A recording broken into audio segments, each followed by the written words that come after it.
ನನ್ನ ಎಲ್ಲಾ ಯೂಟ್ಯೂಬ್ ವೀಕ್ಷಕರಿಗೆ ನಮಸ್ಕಾರ. ಹಾಗೂ ಯಾರೆಲ್ಲ ನನ್ನ ಯೂಟ್ಯೂಬ್ ಚಾನೆಲ್ ಅನ್ನು ಸಬ್ಸ್ಕ್ರೈಬ್ ಮಾಡಿಲ್ಲ ಪ್ಲೀಸ್ ಸಬ್ಸ್ಕ್ರೈಬ್ ಮಾಡಿ ಯಾಕೋ ಲೈಕ್ ಮಾಡಿ. ಜೂನ್ 2024 ಮಾಸ ಭವಿಷ್ಯ. ಕುಜ, ಶುಕ್ರ, ಬುಧ, ಸೂರ್ಯರ ಪರಿವರ್ತನೆಯು ಈ ತಿಂಗಳಲ್ಲಿ ಆಗಲಿದೆ.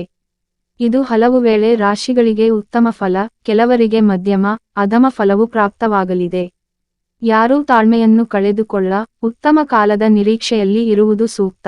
ಇನ್ನು ಜೂನ್ನಲ್ಲಿ ಯಾವೆಲ್ಲ ರಾಶಿ ಶುಭಫಲ ಇದೆ ಎಂಬುದನ್ನು ಇಲ್ಲಿ ತಿಳಿಸಲಾಗಿದೆ. ಈ ತಿಂಗಳಲ್ಲಿ ವಿಶೇಷವಾದ ಗ್ರಹಗಳ ಬದಲಾವಣೆ ಆಗಲಿದೆ. ಕುಜ, ಶುಕ್ರ, ಬುಧ, ಸೂರ್ಯರ ಪರಿವರ್ತನೆಯು ಈ ತಿಂಗಳಲ್ಲಿ ಆಗಲಿದೆ.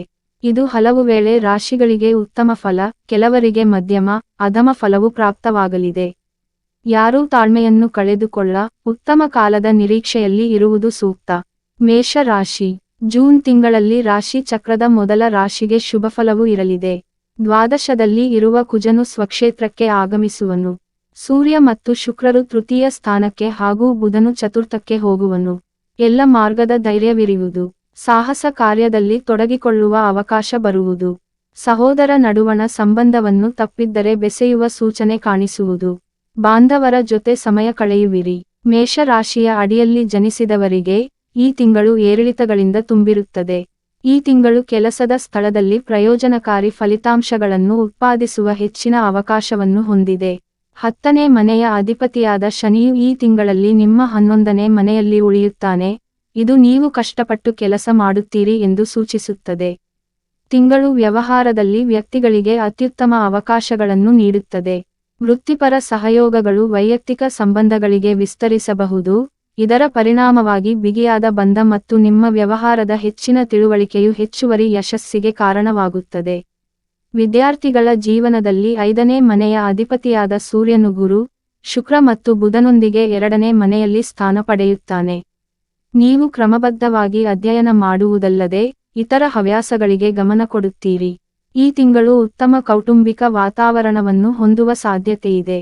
2ನೇ ಮನೆಯ ಅಧಿಪತಿಯಾದ ಶುಕ್ರನು ತನ್ನದೇ ಆದ ಚಿಹ್ನೆಯಲ್ಲಿ ಇರುತ್ತಾನೆ. ಗುರು ಮತ್ತು ಬುಧ 2ನೇ ಮನೆಯಲ್ಲಿರುತ್ತಾನೆ.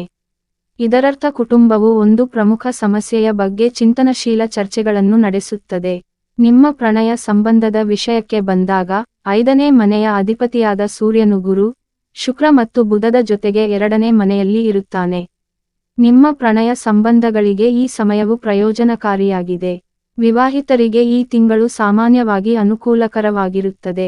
ನಿಮ್ಮ ಸಂಗಾತಿಯು ಕುಟುಂಬದ ಚಟುವಟಿಕೆಗಳ ಅವಿಭಾಜ್ಯ ಅಂಗವಾಗಿರುತ್ತಾರೆ. ಅವರು ಪ್ರಮುಖ ವಿಷಯಗಳ ಬಗ್ಗೆ ಪ್ರಮುಖ ಸಲಹೆಯನ್ನು ನೀಡಬಹುದು. ನಿಮ್ಮ ಆರ್ಥಿಕ ಸ್ಥಿತಿಯನ್ನು ನೋಡಿದರೆ ಈ ತಿಂಗಳು ಏರಿಳಿತಗಳಿಂದ ಕೂಡಿದೆ. ರಾಹು ನಿಮ್ಮ 11ನೇ ಮನೆಯಲ್ಲಿ ಉಳಿಯುತ್ತಾನೆ. ಇದು ನಿಮ್ಮ ಖರ್ಚು ಕೈ ಮೀರಬಹುದು ಎಂದು ಸೂಚಿಸುತ್ತದೆ. ಅವುಗಳನ್ನು ನಿಭಾಯಿಸಲು ಮತ್ತು ಅವುಗಳನ್ನು ಸಮರ್ಥವಾಗಿ ನಿಯಂತ್ರಿಸಲು ನಿಮಗೆ ಕಷ್ಟವಾಗಬಹುದು. ಇದು ಸಂಭಾವ್ಯ ಆರ್ಥಿಕ ಅಸ್ಥಿರತೆಗೆ ಕಾರಣವಾಗುತ್ತದೆ. ಈ ತಿಂಗಳು ಕೆಲವು ಆರೋಗ್ಯ ದೌರ್ಬಲ್ಯಗಳ ಅಪಾಯವಿದೆ.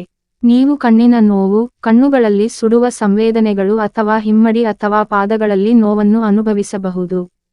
ಪರಿಹಾರ: ನೀವು ಪ್ರತಿದಿನವೂ ಸೂರ್ಯ ಅಷ್ಟಕವನ್ನು ಪಠಿಸಬೇಕು.